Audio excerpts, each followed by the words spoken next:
Thank you so much అండి. First of all మీ అందరికీ చాలా థ్యాంక్ యూ. ఇంతమంది వచ్చి ఇంత లవ్ ఎఫెక్షన్ చూపిస్తున్నారు, నన్ను ప్రేక్షకులకి ఇంకా దగ్గర చేస్తున్నారు.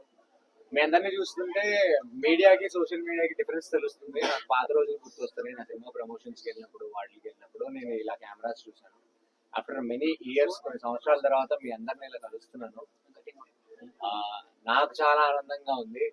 మీ అందరికీ బిగ్ బాస్ లో నేను ఎలా అలరించానో నాకు తెలియదు, కానీ బయటకు వచ్చిన తర్వాత మాత్రం నా మీద చూపించే ప్రేమ కానీ, నేను చూసే ఆప్యాయత కానీ అసలు ఎప్పటికీ, అంటే నేను సినిమాలు చేసినప్పుడు కూడా జనాలకి నేను ఏం చేస్తాను, డాన్స్ చేస్తాను, ఎలా ఉంటాను, ఏంటి, నా పేరు కూడా సాయి శ్రీనివాస్ అని తెలీదు. బిగ్ బాస్ జర్నీ తర్వాత మీ అందరికీ నా సినిమా క్యారెక్టర్ నేమ్ కాకుండా ఇండివిజువల్ గా నా పేరు సాయి శ్రీనివాస్ అని తెలిసింది. దానికి నా ప్లాట్ఫామ్ కి ధన్యవాదాలు చెప్పుకుంటాను. ఓకే, సో మీరు కేడీ మూవీలో, ఆ తర్వాత గోల్కొండ హై స్కూల్ మూవీలో మాకు చాలా వరకు కనపడదు, కానీ బిగ్ బాస్ హౌస్ లో సరిగా కనపడలేదు అంటున్నారు. మరి మీరేమంటారు? నేను మీరేమంటారో నేను దానికి ఒప్పుకుంటానండి. ఇప్పుడు ఫస్ట్ 1 వీక్ నేను చాలా బాగా ఆడాను అండ్ డెఫినెట్ గా అందరూ చాలా ఎక్స్పెక్టేషన్స్ పెట్టుకుని ఉన్నారు ఆ టైంకి. బట్ ఎందుకో ఎక్కడో ఒక చిన్న టాస్క్ లోనో లేకపోతే చిన్న చిన్నవి, అంటే ఒక మనిషిలో చాలా చాలా వ్యక్తిగతంగానో లేకపోతే ఎన్నో ప్రభావాలు జరుగుతూ ఉంటాయి. నాకు తెలియదు అలా జరుగుతాయి అని చెప్పి. అండ్ నాకు అది ఒక కొత్త ఎక్స్పీరియన్స్ కాబట్టి నేను వాటిని ఫేస్ చేస్తున్నాను. కాబట్టి నాలో నేను ఎన్నో కొన్ని విషయాలు తెలుసుకున్నాను అక్కడ ఉండి. బట్ మేమందరం ఆత్మీయులమే, మేమందరం కలిసి ఆట ఆడాము. నేను చాలా అంటే బయటకు వచ్చిన తర్వాత జనాల రియాక్షన్ చూస్తే, నేను కనిపించలేదు అన్నారు కదా, మరి ఇంతమంది వచ్చి నాతో మాట్లాడుతున్నారేంటి, ఇంతమంది వచ్చి హ్యాపీగా నాతో బాగా ఆడారండి అని చెప్తున్నారు అంటే, నాకు ఎక్కడో బిగ్ బాస్ ఫ్యాన్స్ అందరూ, టెలివిజన్ ఎంటర్టైన్మెంట్ ఫ్యాన్స్ అందరూ, సినిమా లవర్స్ అందరూ ఒక్కసారిగా ఓకే ఈ అబ్బాయి కదా అని చెప్పేసి నా గురించి చూసిన వాళ్ళు ఉన్నారు అని నేను బయటకు వచ్చిన తర్వాత మెసేజ్ చూడడం కానీ, కమెంట్స్ చూడడం కానీ, ఇవన్నీ నన్ను చాలా ఆనందంకి వ్యక్తం చేసిందండి. సో నేను కనిపించానా కనిపించలేదా అనేది మీకే వదిలేస్తున్నాను, లేకపోతే ఇలా మీ ముందు కూర్చోను కదా నేను. నాగార్జున గారు 5 స్టార్ అని చెప్పి లోపలికి పంపించారు కదా, సో ఆ 5 మిస్ అయిందని మేము అందరం అనుకున్నాం. అండ్ మీకు ఇచ్చిన పవర్ ఎందుకని మీరు యూజ్ చేసుకోలేకపోయారు? నేను నా పవర్ యూజ్ చేశానండి. మీరు కరెక్ట్ గా చెప్తే, నేను పవర్ ని ఎప్పుడు యూజ్ చేసుకోవాలనే దానికన్నా రిస్క్ ఫ్యాక్టర్ లో పెట్టుకొని మరీ యూజ్ చేశాను. ఆ విషయంలో నన్ను అంటే లైక్ పవర్ నేను ఒక్కడనే యూజ్ చేసుకోవడం కాదు, నేను ఇంకొకళ్ళకి కూడా యూజ్ చేయొచ్చు ఆ పవర్. డెఫినెట్ గా నాకు క్యాపబిలిటీ ఉందని నేను నమ్మాను కాబట్టి నేను ఒక వీక్ నేను రిస్క్ లో ఉన్నా కూడా నేను ఆ పవర్ యూజ్ చేయలేదు. ద అదర్ వీక్ నామినేషన్స్ టైంలో కూడా నేను యూజ్ చేశాను. సో ఆ ముందు వీకే నేను యూజ్ చేస్తుంటే డెఫినెట్ గా నేను నామినేషన్స్ లో ఉండకుండా ఉండేవాడిని. సో అక్కడికి వెళ్ళిందే నేను ఆడడానికి. సో రిస్క్ అంటే మనం ఉన్న ఎంటర్టైన్మెంట్ ఫీల్డ్ ఆటోమేటిక్ గా ముందు నుంచి అది ఒక రిస్క్ ఫీల్డ్. లేకపోతే ఎప్పుడు ఏది ఎలా జరుగుతుందో మనకు తెలియదు. అలాంటిది హౌస్ లోకి వెళ్ళిన తర్వాత అదే మైండ్ సెట్ తో వెళ్ళాను నేను. సో ఉంటామా వెళ్ళిపోతామా అనేది పక్కన పెడితే మనం ఎలా ఆలోచిస్తున్నాం, ఎంత ధైర్యంగా ఉన్నాం అనేది నా మైండ్ లో ఉండింది. సో ఆ విధంగానే నేను ఆడాను. సో 5 స్ట్రాంగ్ గా అడుగు పెట్టారు, కానీ ఫైర్ అనేది చూపించకుండా వచ్చేసారు అంటున్నారు. మరి మీరేమంటారు? సార్ ఫైర్ స్ట్రాంగ్ గా నేను వెళ్ళాను అనేది అది కేవలం మాకు పెట్టిన ట్యాగ్ సార్. మేము వెళ్ళింది ఖచ్చితంగా ఫైర్ చూపించడానికి, ఆర్ ఎల్స్ ముందుగా వెళ్ళిన వాళ్ళందరూ కూడా వాళ్ళ ఫైర్ ని వాళ్ళు చూపించడానికే వెళ్ళారు. వెళ్ళిన తర్వాత మా ఆట తీరు కానీ మేము కానీ గ్రూప్ గేమ్స్ అయి ఉండాలి. సో నేను ఒక్కడనే వెళ్ళి ఆడితే సరిపోదు. ఎందుకంటే అక్కడున్న టాస్కులు కానీ, అక్కడున్న కొన్ని మీకు తెలిసే ఉంటాయి. బయట మనం ఒక్కళ్ళనే సపోర్టివ్ గా ఎంతో ముందుకెళ్ళలేము. సో అందరూ మనకు తోడు ఉండాలి. మన ఇంట్లో వాళ్ళ సపోర్ట్ ఎలా ఉంటుందో, మన స్నేహితుల సపోర్ట్ ఎలా ఉంటుందో, అలానే హౌస్ లో కూడా కొన్ని రిలేషన్స్ కానీ, కొన్ని ఎక్స్పెక్టర్స్ కానీ ఉంటాయి. సో ఆ సపోర్ట్ మా ఫైర్ స్టార్మ్స్ లో మేమందరం కలిసికట్టుగా సరిగ్గా ఆడలేకపోయాం, ఆ ఎఫెక్ట్ నా మీద కూడా ఉంది అనేది నేను ఖచ్చితంగా నమ్ముతున్నాను. బిగ్ బాస్ శ్రీనివాస్ సాయి అంటే మార్నింగ్ సాంగ్ వచ్చినప్పుడే కనబడతాడు, ఈవినింగ్ పడుకునేటప్పుడే కనబడతాడు, సాంగ్ వచ్చినప్పుడు మంచిగా డాన్స్ చేస్తాడు, తినేటప్పుడు కూడా కనిపించలేదు.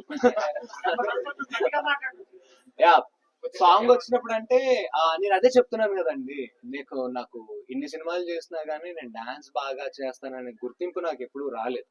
ఓకే, నేను నా యాటిట్యూడ్ ఇలా ఉంటుంది, ఈ అబ్బాయి ఇలా ఉంటాడు, ఇలా మాట్లాడతాడు అన్న సినిమాల ద్వారా తెలుసు. కానీ నేను పర్సనల్ గా ఏంటి అంటే సర్ప్రైజ్ అయ్యాను బయటకు వచ్చిన తర్వాత.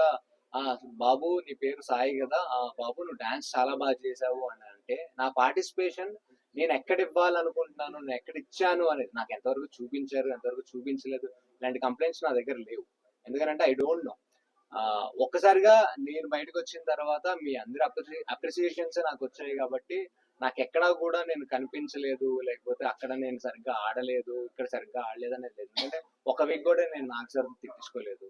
అండ్ ఫస్ట్ వీక్ నన్ను అప్రిషియేట్ చేశారు. ఎవ్రీ హౌస్ లో ఎవ్రీ కంటెస్టెంట్ కి నేనే టార్గెట్, ఫస్ట్ టార్గెట్ నేనే బయటికి పంపించడానికి.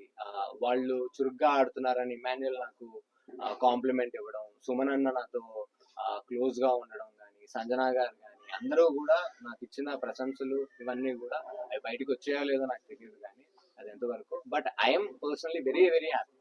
అయితే అంటే బిగ్ హౌస్ బాస్ హౌస్ లో ఉండాలంటే బాండింగ్స్ వల్లే ఉన్నారని చెప్పని అంటున్నారు. అసలు మీరు బాండింగ్ లేకపోవడం వల్ల బయటకు వచ్చేసారా? బాండింగ్స్ అంటే రిలేషన్స్, మనకి అక్కలు అమ్మలు ఇలా ఉండాలని కాదండి. బాండింగ్స్ అంటే మనకి బయట లైఫ్ లో సపోర్ట్ ఎలా ఉంటుందో, ఎందుకంటే ప్రతి టాస్క్ కి లింక్ అయి ఉంటుంది. ఒక ఫ్రెండ్ ఉండాలి, లేకపోతే మనకు సపోర్ట్ ఉండాలి, ఓటింగ్ టాస్క్స్ ఉంటాయి, చాలా ఉంటాయి విధి విధానాలు. సో అటువంటి వాటికి ఖచ్చితంగా బాండింగ్స్ అని కాకుండా మనల్ని మనం ప్రూవ్ చేసుకోవడానికి కొన్ని సపోర్టివ్ ఫ్రెండ్షిప్స్ కూడా ఉండాలి. అందులో తప్పే లేదు ఏమాత్రం.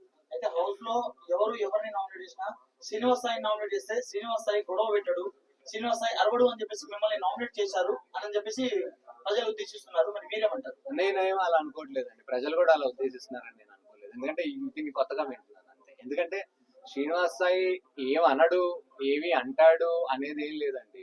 మీరు నా ఆట చూసుంటే కనుక నేను ఆడిన కంటెస్టెంట్స్ తో నన్ను ఎప్పుడు కూర్చోబెట్టినా కానీ, లేకపోతే ఎప్పుడు మాకు డిబేట్ జరిగినా కానీ నేను అరుస్తున్నానో లేకపోతే సాయి ఫైర్ అవుతున్నాడు అనే డిస్కషన్స్ హౌస్ లోపల నాతో ఉండేది కానీ ఎక్కడా కూడా సాఫ్ట్ గా ఉన్నాడు ఇటువంటివి ఏమీ లేవు. మీరు మళ్ళీ ఒకసారి వీడియోస్ వెనక్కి వెళ్ళి చూస్తే మీకు తెలుస్తుంది ఆ నామినేషన్స్ లో నేను మాట్లాడిన విధానాలు.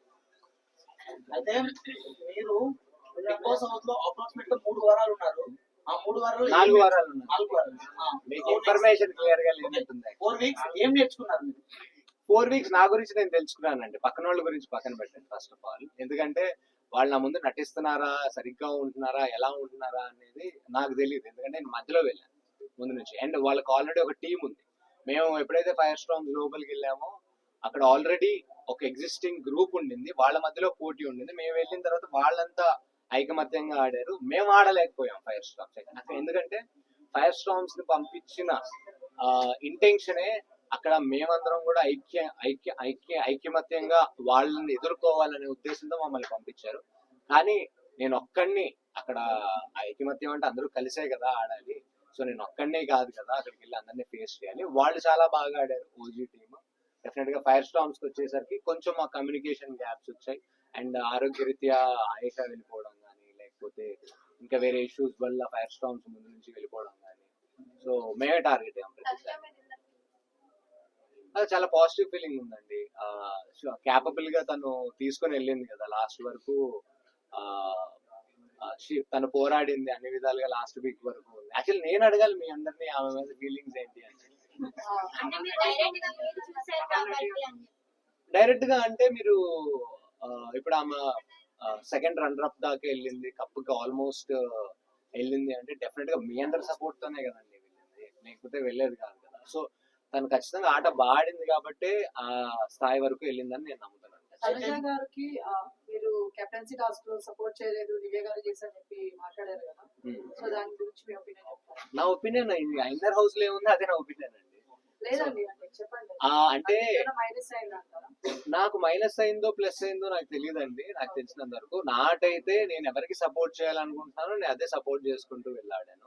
సో అక్కడ మాకేమీ పర్సనల్ గా ఎటువంటి ఇంటెన్షన్స్ లేవు. సో నేను ముందు నుంచి మీరు గమనిస్తే ఫస్ట్ వీక్ లో నేను బాల్ గేమ్ ఆడినప్పుడు కూడా దివ్యను కెప్టెన్ అవ్వాలి అని చెప్పి ఆ అమ్మాయిని నేను ముందుకు తీసుకొచ్చి ఆడాను. సో అదే విధంగా ఆ అమ్మాయి కెప్టెన్సీ టాస్క్ లో ఉన్నప్పుడు ఆటోమేటిక్ గా నా సపోర్ట్ అక్కడికి వెళ్ళింది. సో మీకు దివ్యల మాదిరిగా గొడవ అయింది కదా, దాని గురించి ఏమైనా మాట్లాడుతున్నాను. మాధురి గారికి నాకు గొడవైన మాట వాస్తవమే కానీ దాని తర్వాత మేము ఎప్పుడు నామినేషన్స్ లో నామినేట్ ఏం చేసుకోలేదు మీరు కరెక్ట్ గా అబ్జర్వ్ చేస్తే. ఎందుకంటే ఆవిడని నేను నామినేట్ చేసే లోపల ఆవిడకి 4-5 ఓట్లు పడిపోయేవి. సో ఆవిడ వ్యక్తిగతంగా మీ ముందు ఎలా ప్రొజెక్ట్ అయ్యారో నాకు తెలియదు కానీ, లేకపోతే నా గురించి ఆవిడ హౌస్ లో మాట్లాడినవి నేను బయటకు వచ్చాక నేను చూశాను. కానీ నాకు ఆవిడ మీద వ్యక్తిగతంగా ఎటువంటివి లేవు. అండ్ ఆవిడ మరి బయటకి ప్రొజెక్ట్ అయిందో లేదో 2-3 సార్లు ఆవిడ హౌస్ లో ఏడవడం కానీ, వాళ్ళ పిల్లల్ని గుర్తు చేసుకోవడం కానీ, ఆవిడ సాఫ్ట్ కార్నర్ కూడా నేను చూశాను. సో ప్రతి మనిషిలో నెగిటివ్ పాజిటివ్ ఉంటుంది. సో గుడ్ ఆర్ బ్యాడ్ ఉంటుంది, అది మనం బయటకి చూపించాం. ఆవిడ బయటకి బ్యాడ్ బాగా ప్రొజెక్ట్ అయి ఉంటుందేమో కానీ హర్ గుడ్ కూడా నేను చూశాను. అంటే లోపల హౌస్ లో మీరందరూ గుడ్ అనుకున్న వాళ్ళ బ్యాడ్ నేను చూశాను. ఓకే, హౌస్ లో ఉంటే మీకు ఎలా అనిపించింది అని అడిగారు, చెప్తున్నాను. మీకు గుడ్ అనిపించిన వ్యక్తుల్లో బ్యాడ్ నేను చూశాను, అండ్ బ్యాడ్ అనుకున్న వ్యక్తుల్లో గుడ్ కూడా నేను చూశాను. సార్ మీరు 4 వారాల్లో మీ బర్త్డే సెలబ్రేషన్ జరిగింది, మీరు ఎలా అభిప్రాయం? అది లైఫ్ టైం. అంటే మన పుట్టినరోజు బిగ్ బాస్ హౌస్ లో జరుగుతుంది అంటే కోట్లాది మంది సమక్షంలో జరుగుతున్నట్టే. అంటే మనం ఏదో ఫ్రెండ్స్ నలుగురిని పిలుచుకొని మనం పార్టీ చేసుకుంటాం. హౌస్ లోకి వెళ్ళేంత వరకు అక్కడ నాకు ఎవరూ పరిచయం లేరు. మీ అందరూ చెప్పినట్టే సాయి చాలా సాఫ్ట్ గా ఉంటాడా, లేకపోతే సాయి అరవడా, లేకపోతే అరుస్తాడా అని మీరే అక్కడ అందరూ కలిసి కరెక్ట్ గా అదే వీక్ లో భరణి గారు, శ్రీజ గారు కూడా హౌస్ లోపలికి రీఎంట్రీ ఇచ్చారు. అదే మూమెంట్ కి మేమందరం భరణి గారికి, శ్రీజకి టాస్క్ ఆడాల్సి వచ్చింది.